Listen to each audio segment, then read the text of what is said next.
We have nothing to disclose aside from the fact that we're Spartans. And in terms of our goals and objectives for today, essentially, we want you to be able to describe the importance of and justification for having a focused curriculum in reflective practices, that you'll have some ideas for further developing your curriculum, and how to create evaluations and reflective practice experiences that are tied to the milestones. And basically, we'd like you to, as we walk through this, think about two things. Pick two things that you're going to adapt and implement in your program when the conference is finished. So this is our agenda. We're going to talk about the definition of reflective practices and where they live in the ACGME to help really justify you doing this work, give you justification for that time dedicated. We will give you a really sort of high-level overview of our longitudinal curriculum and reflective practices. So if there are things that you would like more information about after we're done, or you're planning on implementing something down the road, we invite you to reach out to us. We're happy to talk you through it. Just recognizing how much we're trying to cram into the session today. We're going to also talk about evaluation and linking these things to the Milestones 2.0, some tips for engagement, and then engage in a discussion with all of you, inviting you to share resources and ideas for things that you're doing in this area. So what do we mean when we say reflective practice curriculum? Well, a curriculum has 3 parts to it, right? You want to teach knowledge, skills, and build attitudes, and you want to do these things to a competency, so that you can measure it. And so for us, the intention is to start with Ron Epstein's definition of mindful practice, right? The moment-to-moment purposeful attentiveness to one's own mental and physical processes during everyday work, with the goal of practicing with clarity and compassion. So that is the heart of the curriculum. And we teach skills that use self-reflective work.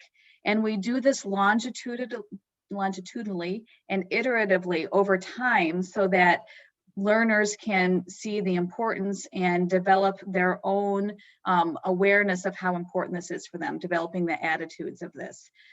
So again, we are going to show you some of the ways we do this, and at the end we'll have some resources for you.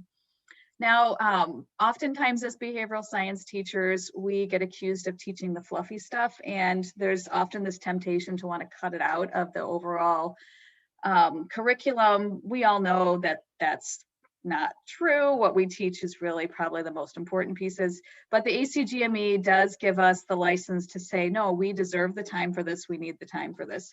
And self-reflection is really this thread that goes through all of the requirements, through the well-being requirements, but also to the professionalism and personal growth ideas that are in the common program requirements. You can specifically find language of this on pages 50 and 51 of the common program requirements. And when we think about well-being, there's a lot of attention in this document about thinking about well-being both inside of medicine and outside of medicine. So this curriculum really feeds into those attentions. So, and really at the core of our reflective practice curriculum is our intent for residents to develop competence in looking inward and asking themselves these questions. Who am I? How am I doing? What do I need? Why is or isn't this meaningful? What can I do about it? And how can I grow? And I think the important thing to remember is that developing competence in this doesn't necessarily come as a comfortable thing. And so we recognize that there's some discomfort in this process, but that the intentionality and the support and guidance is really what helps residents grow and progress. So really the curriculum that we're going to talk with you about and the things we do, it's not something that came just from us, it came from all of you and from our interactions and networking over the many years at the forum and in the behavioral science community. So thank you. And I wanted to point out, even though next year we're going to be in Milwaukee, for many years we've been in Chicago, and the Ferris wheel on Navy Pier was kind of the inspiration for the model for this curriculum. Go ahead, Amy.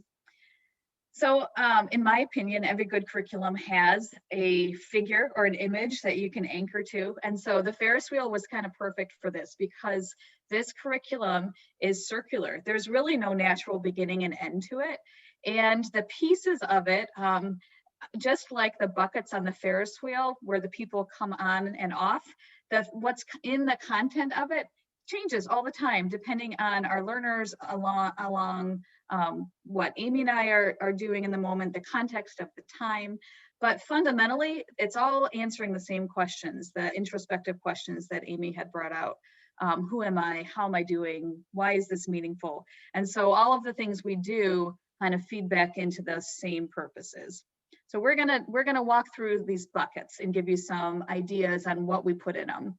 The first bucket that was up there was this idea of just brief guided discussions. This is simple, but this is really stimulating, reflective conversations. We do this in our small group gatherings that we have quite often. Once a week, we're meeting with a small group of residents. We meet with them during wellness time or during behavioral medicine time, communication time. And we'll start off our gatherings with an intentional prompt. We usually spend 15 to 20 minutes doing this type of work, sometimes longer if needed. But the purpose is really to encourage reflective thinking, have this shared experience, and through it, building empathic listening skills and really learning about self and others. So some examples of prompts that we've used most recently are here on the screen. You know, one thing we've been working on is this is challenging times for all of us. And so trying to balance that feeling of being challenged with also the gifts. So the purple prompt here, tell us something about a struggle or a challenge you've been experiencing and something you're celebrating. So trying to balance both sides of things. Another one that I liked is instead of talking about New Year's resolutions this year, we asked people to reflect backwards. As you reflect on the past year, what are you most proud of? Because we all know that most New Year's resolutions aren't successful. So we wanted people to capitalize on that feeling of, oh, I actually was successful in a year, even though I didn't meet my New Year's resolution. So because we're here and it's the forum and we feel like we want to connect with you, we're challenging you to a little prompt. So in the chat box, think about this year, 2020. And you know, the fact of the nature of our jobs means that we've been responding to rapid changes, losses, challenges, and supporting others. So what is something that you do to cope with these challenging times? Make a brief comment in the chat box so that we can all feel connected to one another here.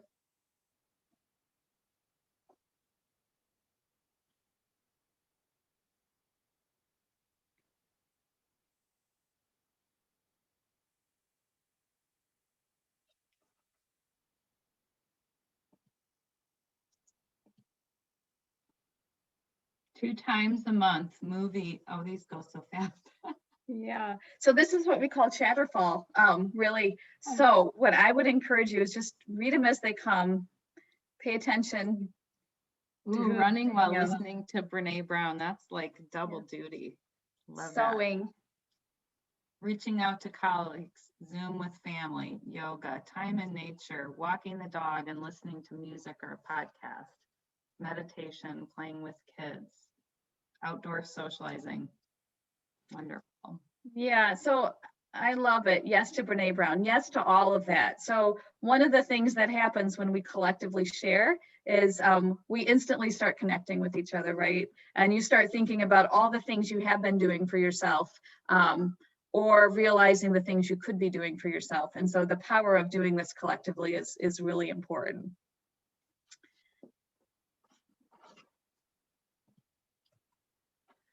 So the next box we're going to talk about is mindfulness.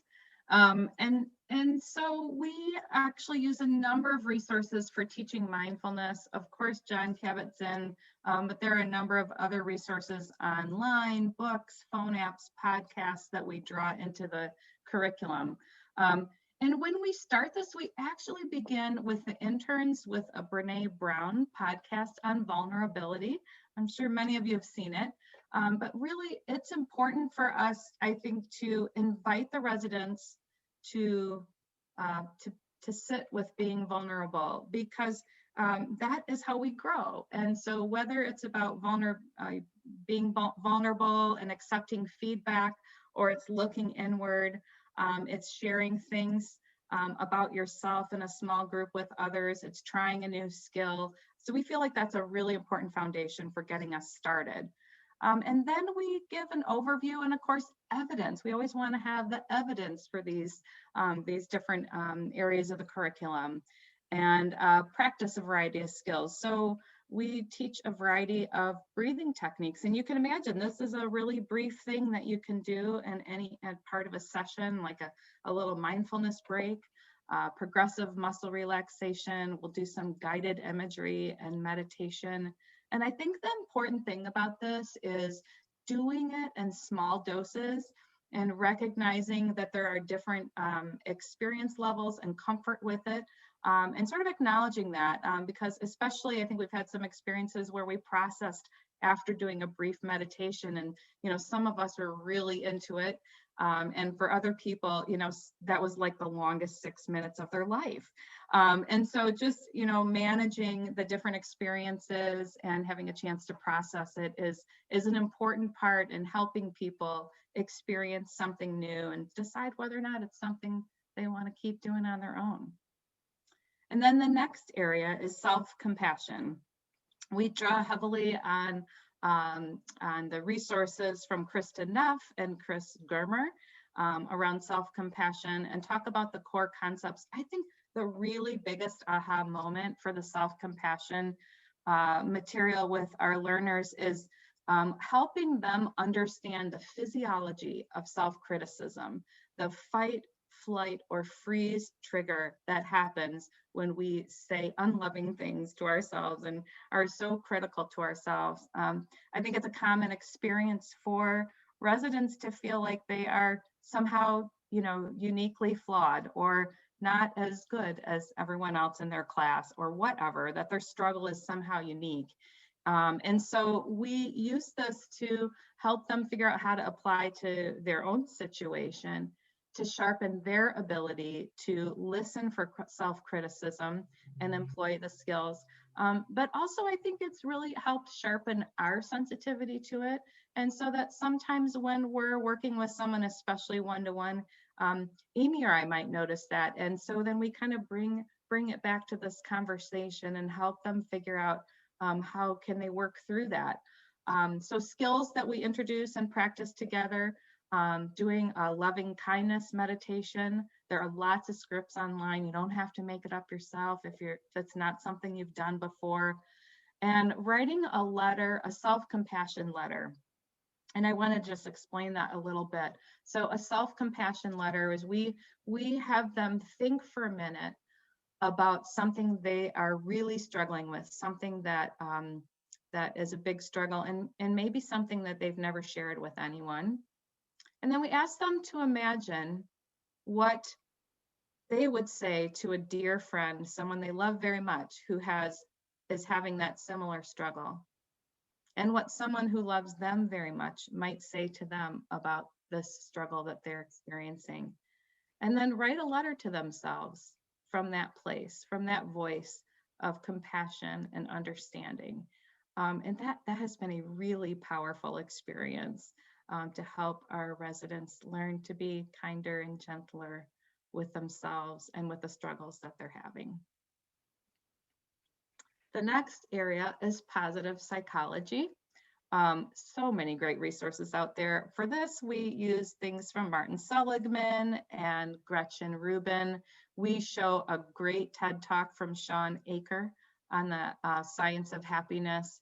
I've used material from Linda Meyerholtz, which is available on the digital resource library through STFM around positive psychology. We practice skills together. We teach them the 3 good things.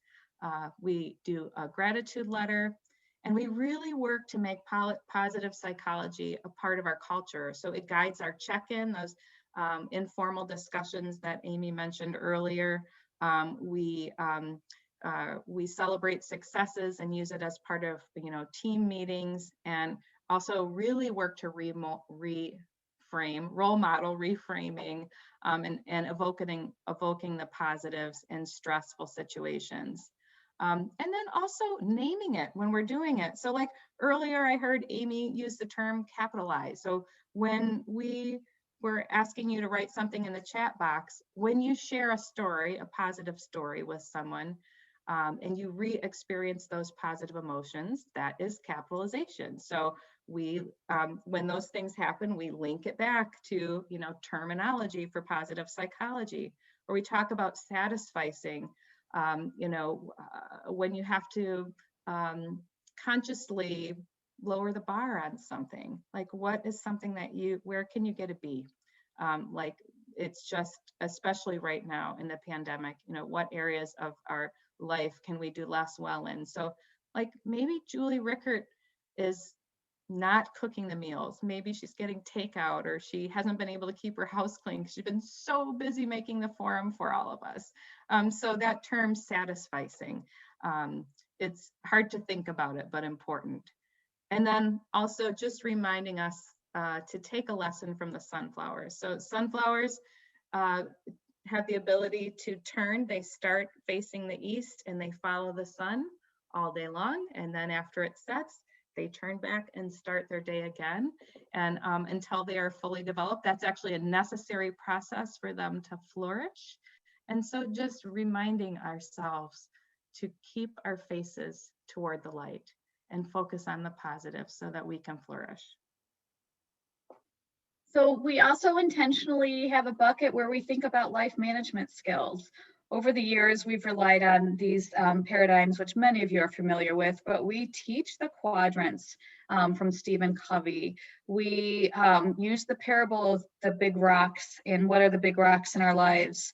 And we talk about Ron Swenson's concept of margins, really that space in our lives that we give ourselves between our load and our limits. And these paradigms are things we introduced pretty early, and they become part of the vernacular, honestly, of our residency, where we're trying to apply them and help residents and others apply them to their personal lives and to their professional lives. So they start to do some of that reflective work intentionally over time.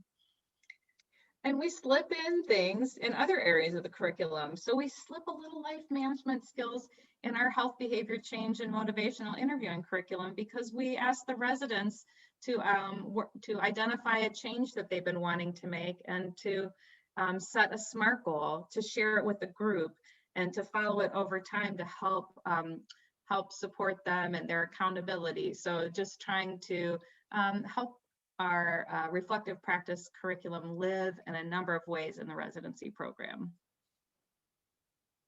So, and then there's the things that, seem fun to us and maybe harder for others, but we use art a lot as a way to do reflective work. And with art, you reflect through the process of doing art, you reflect in the products that you make and in the stories that you share. I just want to point out this image, which is a collective art image, has some little coronaviruses in it, right? That was a reflection of the time when we were making this piece of art together. So we use art in a lot of different ways, and we've started to develop this over time. One of the questions we use art to help us process is the who am I question. And so, several years ago, Julie Wood Warner introduced us to life maps here at the forum. And so that's a practice that we use with our interns as a way to start off their relationships with us in the residency.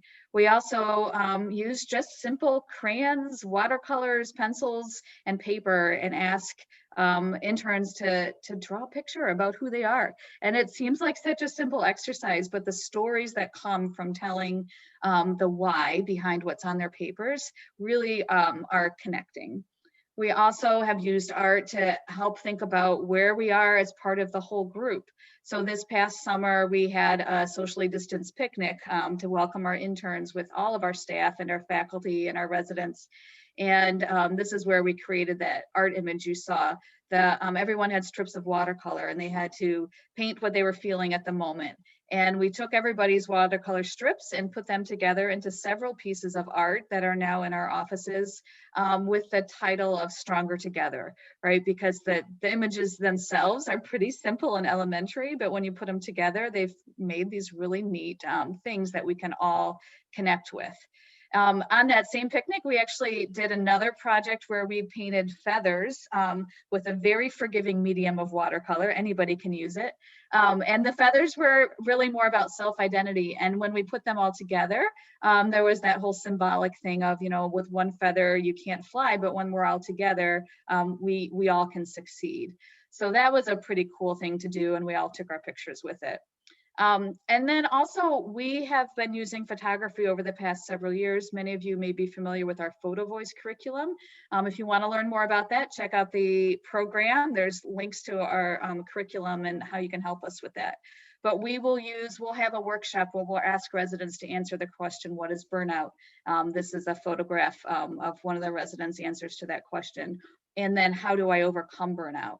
And so we will process these together as a group and learn and grow from that. So lots of ways that we're using art as a separate way of doing reflection. But we also are traditional and use writing. And we have found that especially when we start off introducing writing, it's really helpful to introduce it in a structured way so that people don't get paralyzed by this fear of writing. So we'll use 55-word stories around a subject matter. We actually use that around a family theme. We'll sprinkle 6-word stories in throughout our 3 years, asking people to think about reflecting and using a 6-word story. We'll do a critical incident our intern year where we ask interns to think about a defining time in their education so far. We ask them to write about and answer the questions, what happened, so what, why was it important, and now what? How are they going to change, or what has changed in their life because of that incident? And then we read and share those in small group settings, and it's a pretty powerful thing. We often will do prompted free writes after a sensitive or inspiring time together. We do one after our culturally responsive care session. And then this year we tried something new and did some collective poetry, which we'll share with you at the end here. And so if writing is your exhale, perhaps reading is your inhale. And so we do book clubs, and we actually have a specific time set aside during behavioral medicine rotation in the winter with our small groups where we assign a book. We give it to them about 2 months in advance so they have plenty of time to read it. And so the books that you see here, from Being Mortal across to Better, are all books that we've read together with the interns and then had a structured discussion time. Sometimes we divide the book into sections and we'll meet multiple times and cover sections. Other times we will read the entire book and then process it at the end. We found a lot of book club, discussion guides online that we will alter and also adapt to the practice of medicine or things that are relevant for them to help us kind of get a jump on figuring out how we want to manage the discussion. And then I also just wanted to point out the books that have red stars are actually books that we have done in book club with our faculty development. So these have been really informative and actually can help guide or change the way we think about or approach problems or the way that we do things in the program and amongst ourselves. So it's been a wonderful experience to offer book clubs. Typically, we try to meet in one of our homes or maybe in an intimate, coffee shop or something for the discussion. So we're outside of the typical lecture type room, although this year obviously we're going to have to be a little bit more creative with that. Another bucket is giving and receiving feedback.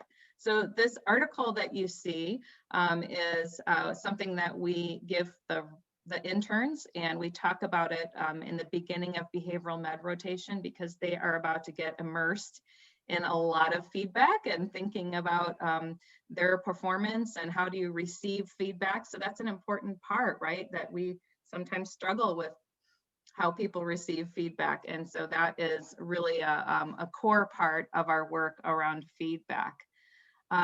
The next thing in our program is this plus delta model. We've talked about it at the forum before, but it's really a core part of giving feedback across all 3 years. Plus is having the learner reflect on what they're doing well in a particular situation, like maybe in video review, for example. And then delta, instead of saying what you didn't do well, to flip that and really think about change. So what is something they would do differently had they had the opportunity to do that again, or what is something they will do differently in the future in circumstances like this. And we use that both at the individual level, but then also in small groups. So after that individual does their plus delta, then the small group does their plus delta. So it really helps them not only hone their skills in reflection and receiving feedback, but also in giving feedback well to one another. And then the other area that we use is Johari window.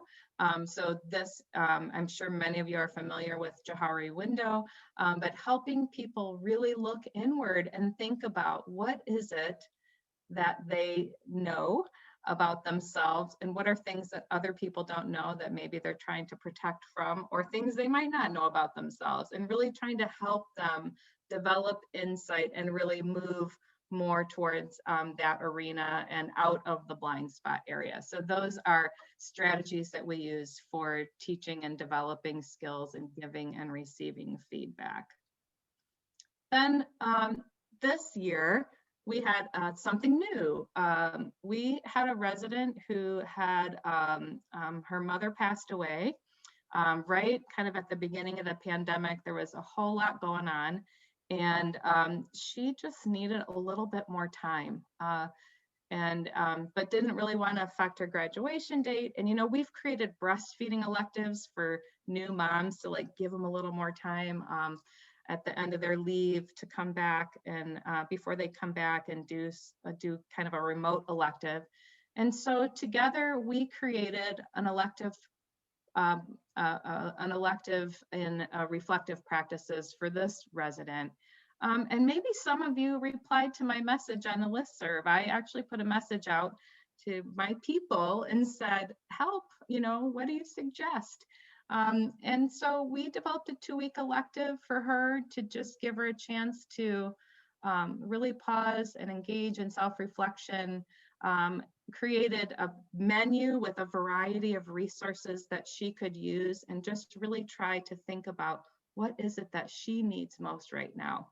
And, you know, she had an hours requirement that she needed to, you know, log for accountability purposes. We met and debriefed at the end and talked about her return and how what she learned was going to help her, you know, transition back to her work as a physician, and maybe caring for other people at end of life, or patients that reminded her of her mother, things like that.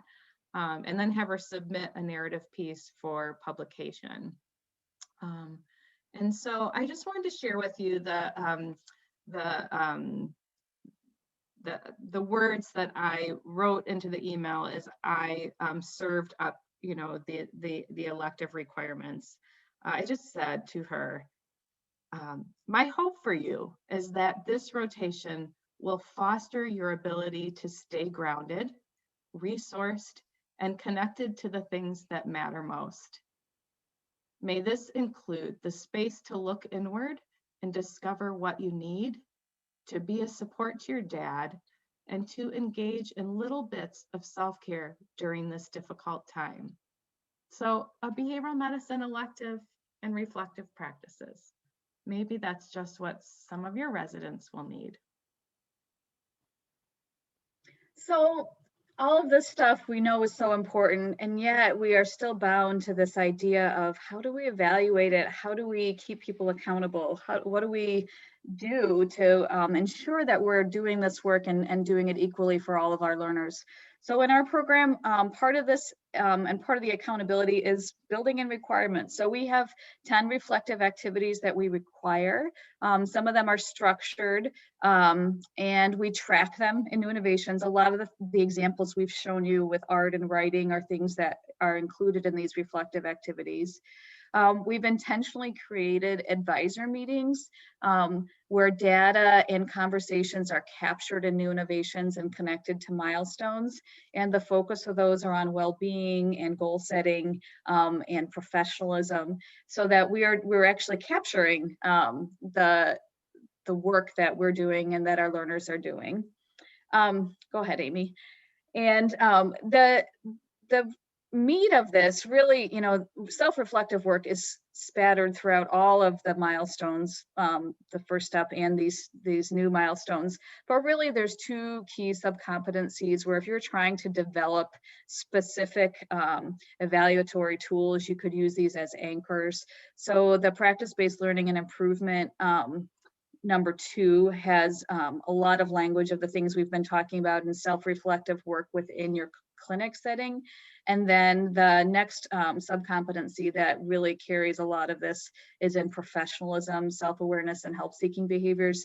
And this really is more about the personal growth within. And so I would challenge you to be creative and think about ways in which you would gather this information that is not rotation based, right? But maybe more performance based or discussion based. Did I go too fast? No, you're fine. No, you're fine. And then the other thing is we just want to talk about tips for engagement, right? We have quite a variety of level of interest and experience with the kinds of things, the buckets that we've been talking about.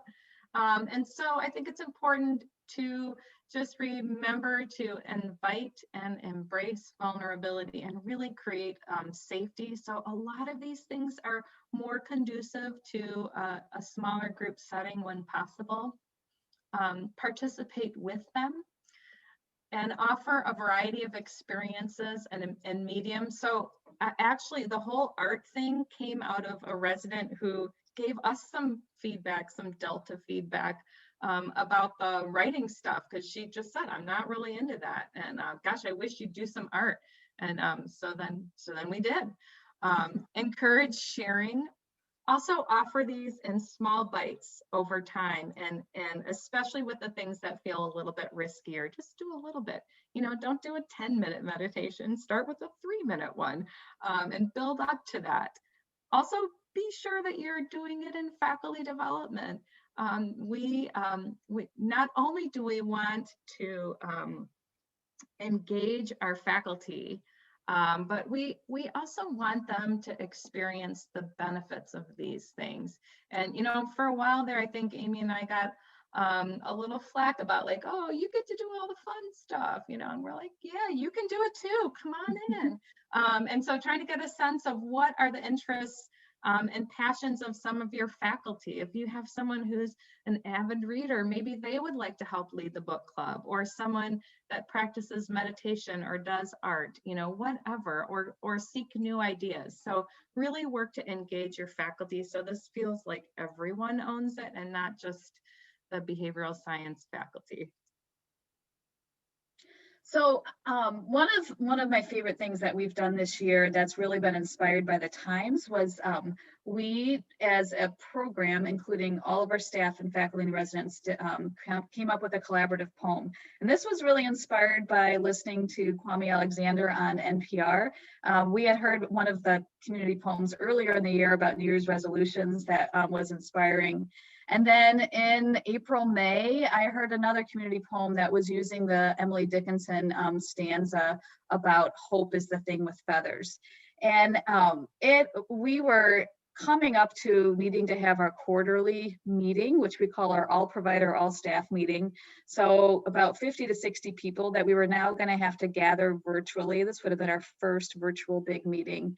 And I think everybody was feeling a little down and a little disconnected. And so I wanted to do something that could bring us together. So we gave them the Emily Dickinson poem about hope. And I asked them to fill in the blank from hope is. They emailed their ideas back, and I edited together this poem that we then shared with everyone. So we thought we'd end our time at this moment just sharing this with you, and then we'll have some time for discussion. To Dickinson, hope is the thing with feathers that perches in the soul and sings the tune without the words and never stops at all. She inspired us to look for signs of hope in nature, to see hope in the sun sparkling on the snow, knowing warmer days will come, to see hope in the sunshine falling on a garden of flowers and in the buds and greenery of the returning Michigan spring, to believe hope springs forth from flowers blooming after the pouring rain and informs us that despite the storm, the sun will come again. To many, hope is found in the light, the aloe plant that leans into the sun, the daily sunrise which contains promises of new opportunities for a better day, and the light at the end of the tunnel which reassures us we will make it. We see hope behind masked faces, connecting with our eyes, making selfless sacrifices and pushing fears aside. Hope is still smiling, despite the lines over our cheeks and noses. Hope is knowing you are still there and seeing you smile behind your mask. Hope is an echo whispered in a smile, resounding in the openness, anxious to be heard. Hope is an anchor for the soul, found when we let other things go, leave far behind, and focus on the big rocks of our lives. Hope is love, laughter, life. Hope is not having to cover your smile. Hope is in the eyes of loved ones. Hope is coming home every day. Hope is inexhaustible optimism that leads the soul to carry on. Hope is holding joy close to your heart in difficult times and knowing this too shall pass. Hope is sublime when shared with others. Our collective energy lets us know we are not alone.